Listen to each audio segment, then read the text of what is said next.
Hello everyone, and welcome back to my Let's Play of From the Depths. Today we are going to be trying to find some more crystal. See, I've got these resource harvesters down here, I should say, and we don't have a lot of crystal from those things. That's because none of my resource zones actually have any crystal resource available. So, let's move our little wobbly fleet over here.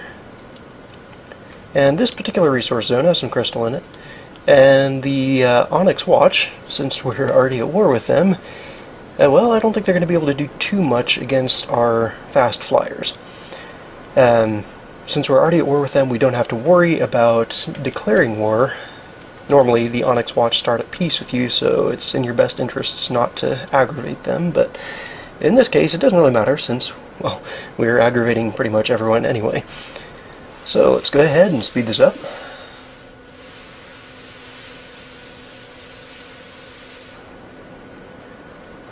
And let's get this show on the road.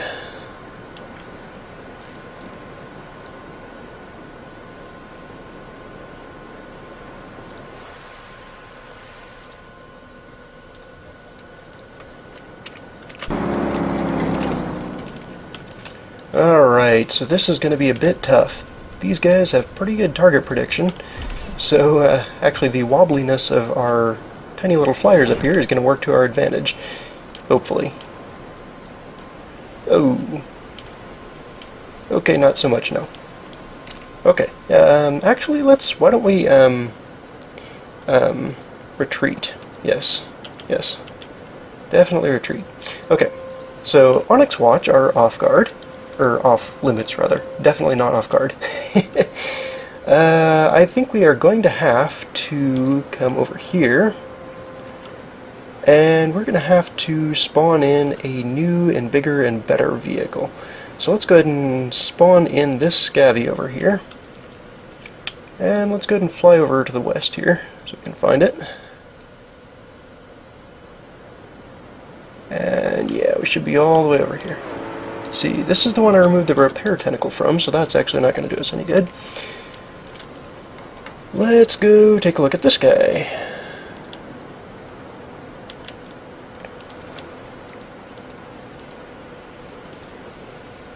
Maybe?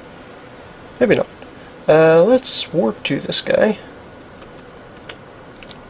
And then we should be able to spawn it in.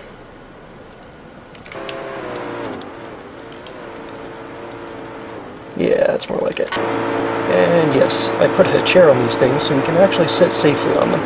I'm not going to say that's a good spot to sit, considering that these scav units are completely unarmed and aren't really going to do anything productive with their lives, other than maybe build stuff, but we can run with this for now. So let's go over, and I actually built a couple of new things. There's this people mover here. But you can see that takes a bit of crystal, and that's because this thing is capable of producing vehicles pretty quickly. It's got quite a few repair tentacles on there. But I'm not going to spawn that yet. Instead, I've actually got what I call a Sparrow. This is a different type of vehicle. It's very much larger than the Wobbler, and it's pretty heavily armed. It's not, super durable. It's not super threatening, but it's still definitely there, and it's going to do some damage, hopefully. That isn't good. Why are you down there? I don't like you down there. Okay, so there's one thing we can do to fix that from up here. We can grab a docking station. Now, unfortunately, this does cost some crystal, so we're going to want to let go of this at some point. But we have a little bit of crystal in reserve. You can see why we need the crystal so badly. Oh, actually, it looks like we're building down there just fine. But in any case, let's go ahead and set that to 50 meters, and let's pick up that Sparrow and dock. So now that repair tentacle on the bottom of this scav unit should be able to repair this guy and build him up nicely. I can also sit in this ship. It's, or aircraft rather. It is set up so that we can get it in there and sit in a nice little cockpit type area. It's not a very large area, and you can't actually walk around in there or really do much of anything but sit in there, but you can sit in there.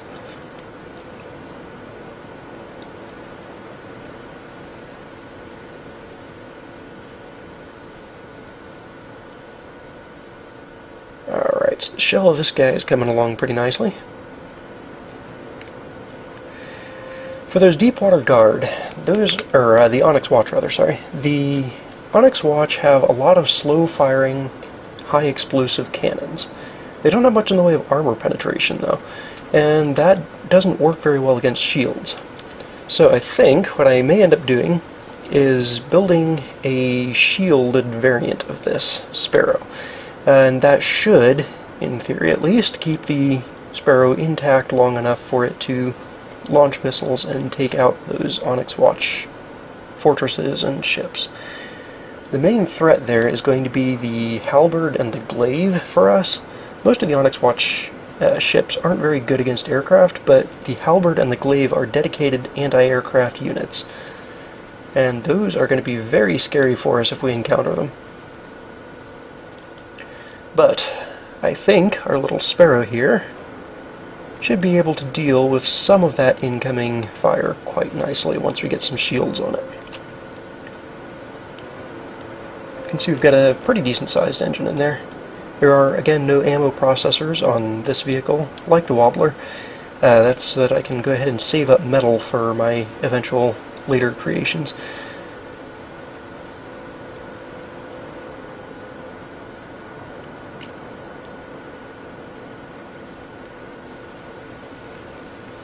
Alrighty. Come on, keep building, keep building. We should have more than enough resources to produce this thing. Just a matter of time. Now, one thing I am kind of concerned about is the progress of all these incoming attacks, and I can't really retreat these guys too well. Maybe I can do some shenanigans with having this guy leave the fleet. Yeah, there we go. So I took one Wobbler out of that fleet, and what we're going to do with that guy, we're going to go ahead and polish off some of these other little territories around here. Unfortunately, while our resource fort over here is in play, we can't move the time ahead any faster, but that may be to our advantage anyway. We kind of want to get this guy up and running as fast as possible.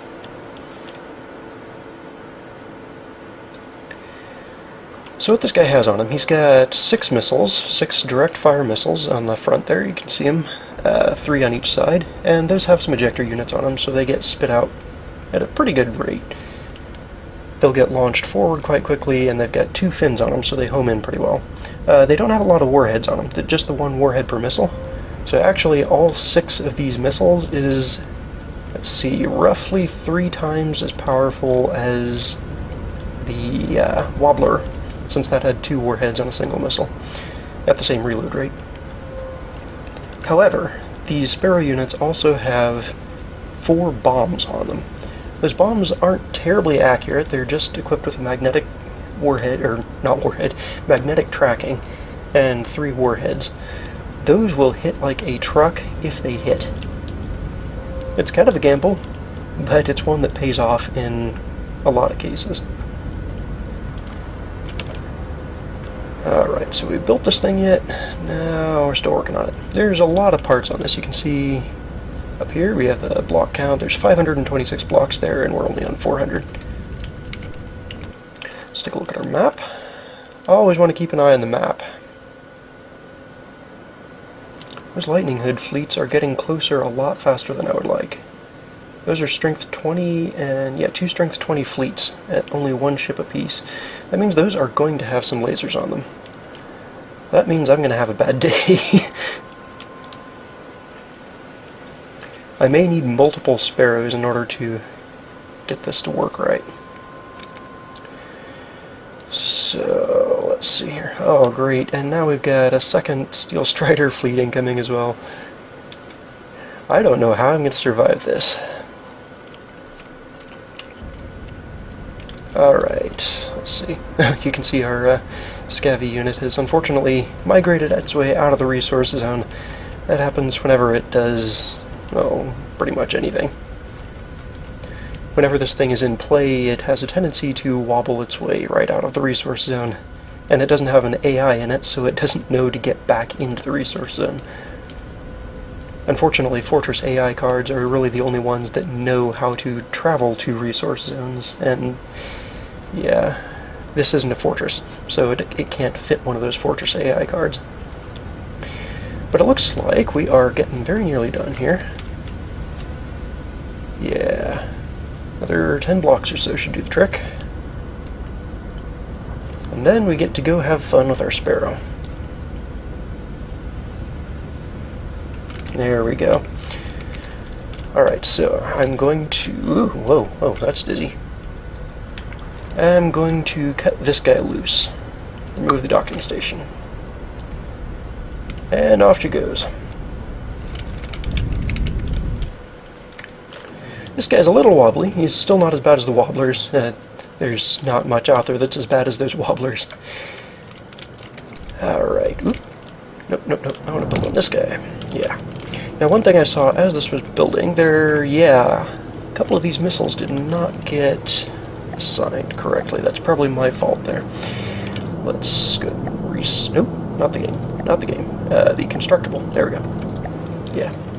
Save over that in case we want to build another. Spoilers, we do. Anyway, let's go ahead and warp to the Sparrow.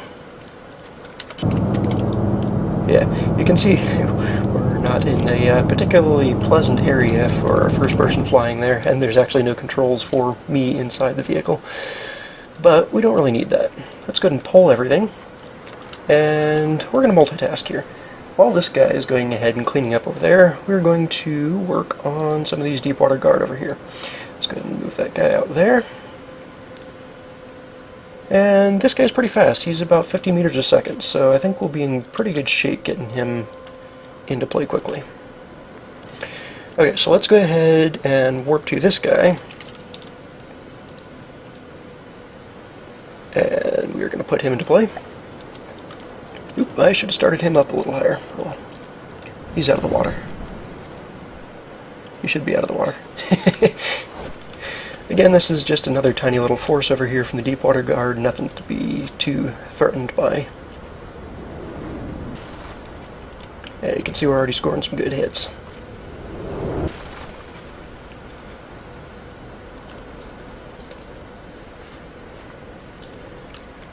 Yep, this guy's cannons is already disabled over here on the Vanguard.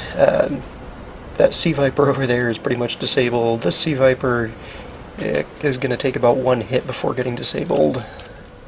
Yeah, this guy is gone entirely. Ooh, that guy is gone entirely. And that guy is blowing up. Oh, looks like he actually survived somewhat. Just lost 2 of his 3 cannons.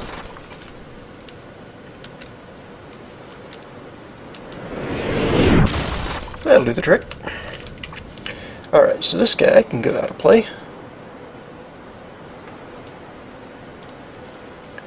And let's go ahead and move him over here. This is an enemy strength 15. I don't know what that's going to entail. Oh, those lightning hits are fast. They're really fast. I don't like that at all. I suspect he's going to get caught up in the blockade with these guys, actually. So I'm going to go ahead and continue my original plan. And that's actually part of the reason I'm being so aggressive at taking territory here. I've got these core 3 resource zones that I really want to keep, because those are producing most of my resources right now. So I'm going to be spreading out kind of a fleet of small vehicles around me in every direction. And I'm going to keep those guys out there, and those are just going to be my blockade fleets. I'm going to try and use those to keep enemies off my back while I essentially build up enough stuff to take them down, which is still going to be a real challenge, but I think it should work out pretty well. Okay, so is this Lightning Hood fleet here going to get blockaded or not?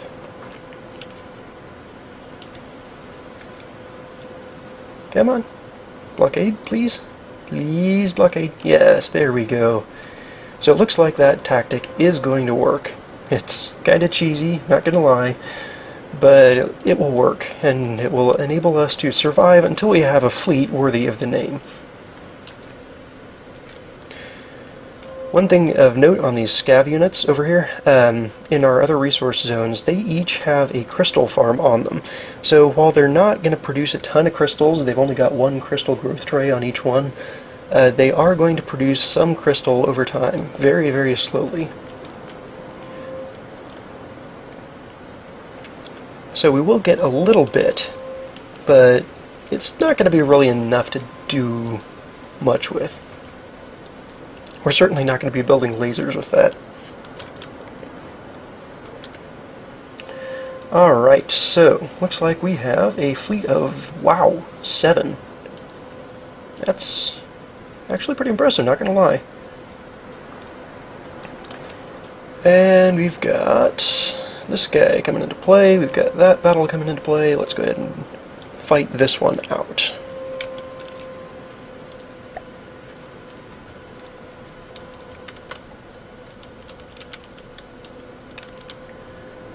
Let's see what our enemies have in store for us. It looks like we have a nice healthy helping of Sea Viper for lunch today. Yep, tasty Sea Viper. Snake is edible, isn't it? I think so.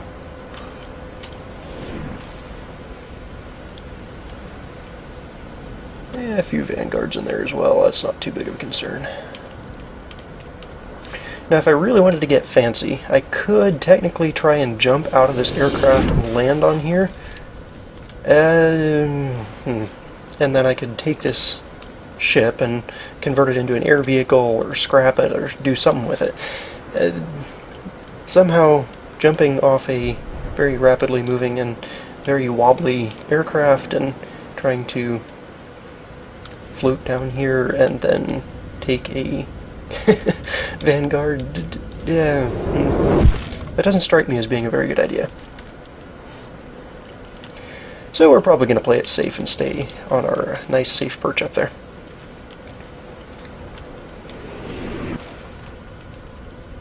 Besides, robots don't like water.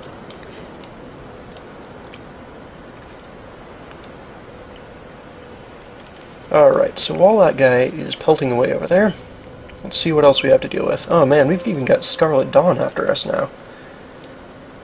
Ooh, a 2-ship fleet, 4 strength 20. Oh man. We are in for it, guys.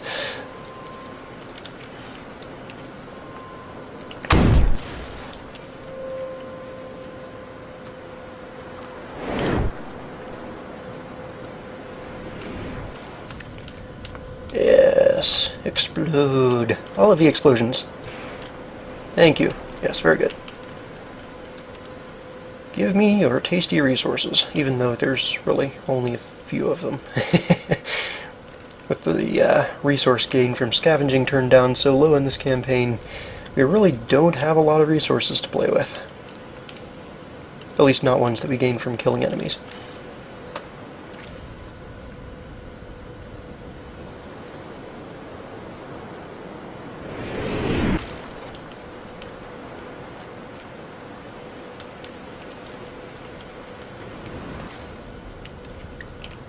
Alright, that guy is down. Is that the last of them? I think it is. Yep, and that is our territory now. So I'm going to leave this guy here. It's kind of a blockade fleet. He can just stay there, hang out in that zone. And actually, let's hang out in this zone. So it looks like all the major attacks that are coming up next are going to be going right through there. So we've got another battle up here. Let's go ahead and warp to our Sparrow and put him in play.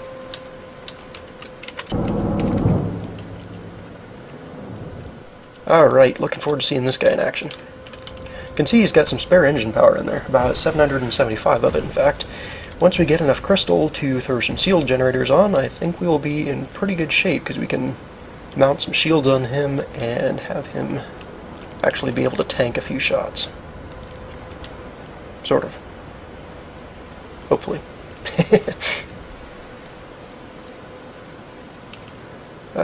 Are you actually gonna turn around and fight there, or are you just gonna fly around like a coward? Okay, yeah, good. I'm not gonna say sparrows are typically seen as vicious birds, but you kind of need to fight something here. Come on. Come on, launch some missiles, please. Okay. You've got problems. So what can we do to fix you? Let's go take a look at your AI in here. And let's try decreasing the altitude a bit. Let's go down to 160 meters or so. Yeah. The other thing we can do is I have set limits on our missile controllers to bump the elevation up to 60 in each direction. Launching some missiles now. Ooh, looks like we're launching some bombs too.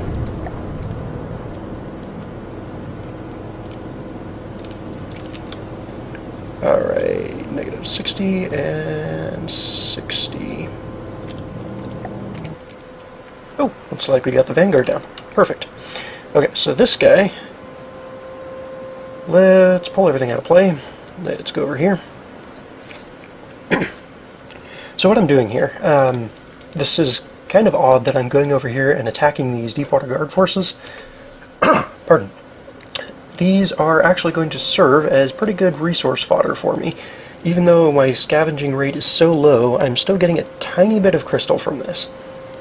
And that tiny bit of crystal is going to be hopefully enough that I can stick some shields on the Sparrow. He at least needs some bottom shields. At the very least. Alright, so let's go ahead and speed this up.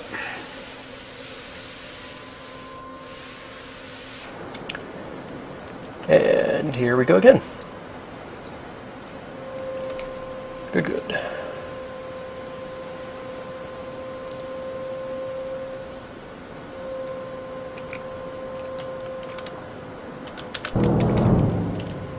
Alright, let's watch this guy in combat a little bit better here.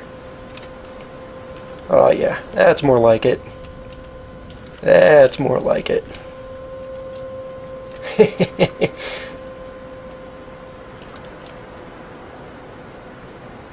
And you're too far off course, so you're not really going to drop any bombs this time around. One thing that this Sparrow is not particularly good at is turning sideways. And since he is set to bank to turn, I don't really know a good way around that. If aircraft are set to bank to turn, then they don't really ever try to use sideways thrusters to turn. Which seems kind of odd to me. I don't know why that is exactly, but that's the way it works, so that's how we're going to play it. We have a ton of tail fins on here, considering this thing's size and weight, but it's still not going to be enough to turn the aircraft sideways quickly. Yeah, there we go. So those Sea Vipers are all gone. Let's go ahead and pull you out of play. See, we're getting work done with this guy. Let's move quick.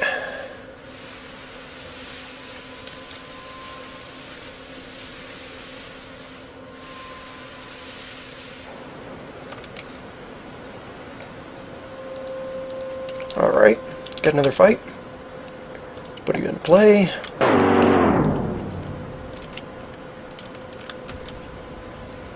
And watch the carnage. Hopefully. Hopefully it's their carnage, not ours.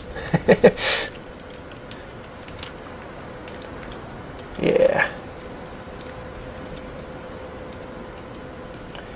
I don't know why, that's kind of odd. The Sparrow doesn't seem to actually be attacking at all until after it already passes over its opponents once. That is actually really going to be a problem when we start facing those tougher enemies.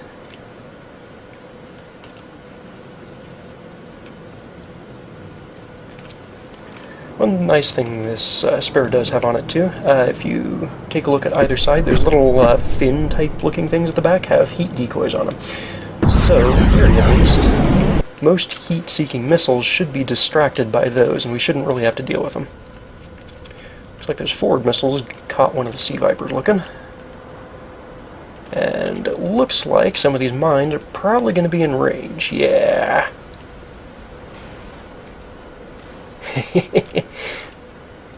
It'll do a number on anything it hits.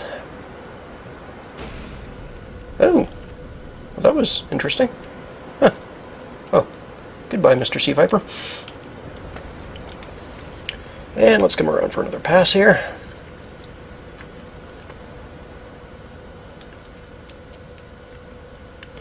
Yeah, we've got 215 crystal now, 214. That should be enough to finance at least a decent amount of shielding. Why are you not doing anything? Okay, tell you what. Let's go ahead here to the missile controller on each side, and we're going to set that max elevation on the bottom side actually to, let's go with 75. Reason for that is the flight physics on the missiles when they're infrared and they don't have a target. From what I've seen, they don't always fly perfectly straight. A lot of them tend to arc down towards the water. Yeah, that's the trick.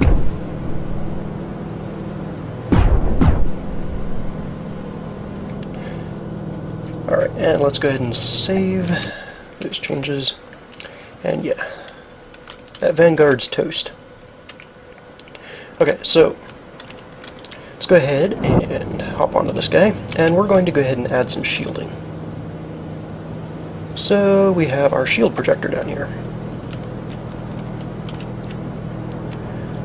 Let's put one of these right there. Let's get a mirror line going here first, actually, and put one of those right there on each side. What we're going to do is set this to reflect. Reflect will bounce projectiles off it depending on the armor-piercing value of the incoming shell. Since the Onyx Watch usually use high explosive shells and don't really have much armor piercing on them, those shells are not going to be able to pierce these shields easily, even at low strength. Since the engine on this thing isn't terribly powerful, I don't want to have a tremendously strong shield. So let's go ahead and widen this out a bit. And let's go ahead and set our azimuth out like that, and get it positioned nice, at a nice distance.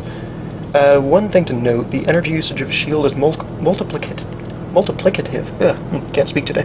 Multiplicative between the range, the effect strength, and the width and height. So you don't want really large shields really far away, really strong, otherwise you will eat up all of your engine power very quickly. In this case, I'm going to go for a pretty wide shield because I want it to cover most of that front.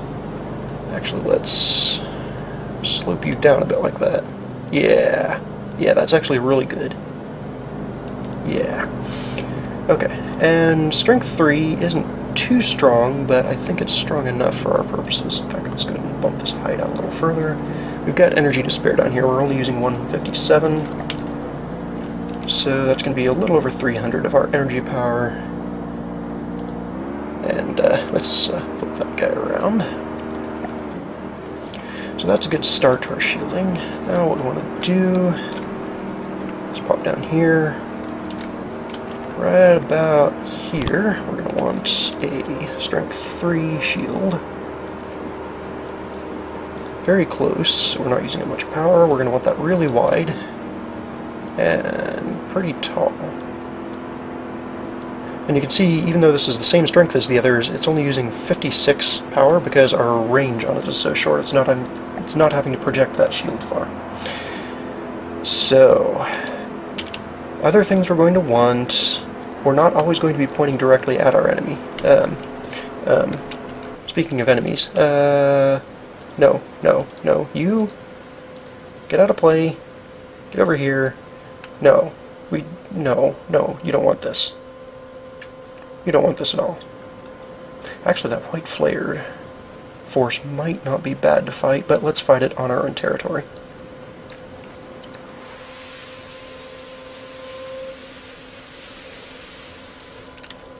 Yeah. Alright, this is going to be pretty much mayhem over here. I don't even know what we're going to do with that.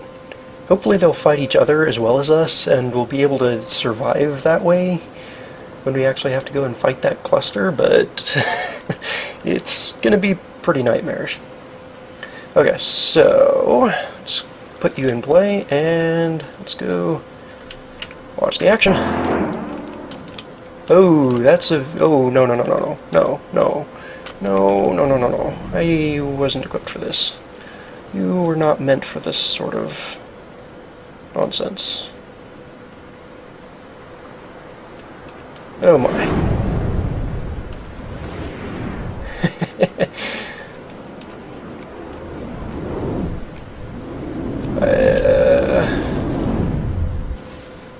That's not good. That's not good at all.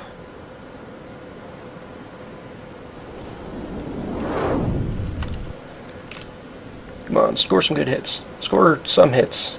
Do something. No, no, don't just flip around and die. That's not what you're supposed to do. No. Oh, he's falling too. That's not a good sign. Oh! Oh! One lucky hit. That's all we needed. Though we're still on a very unpleasant downward spiral. Can we get some repairs going in here? Repairs? Please, repairs? Where are we anyway? Oh, weird. Okay. We either need to repair this faster, or that guy needs to die, so... Oh! So we can pull the Sparrow out of play. You can see all those resources floating around in there.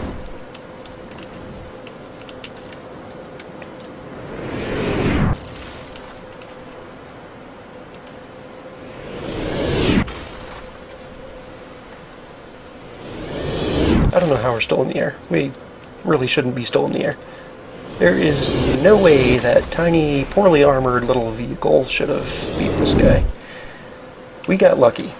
That's all there is to it. Alright, so let's go ahead and pull.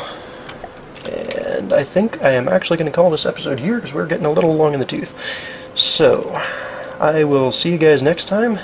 Please let me know if there's anything you think I should change, or if there's anything you can recommend to help me deal with all of this. Oh my, good times. Alrighty, have a good day.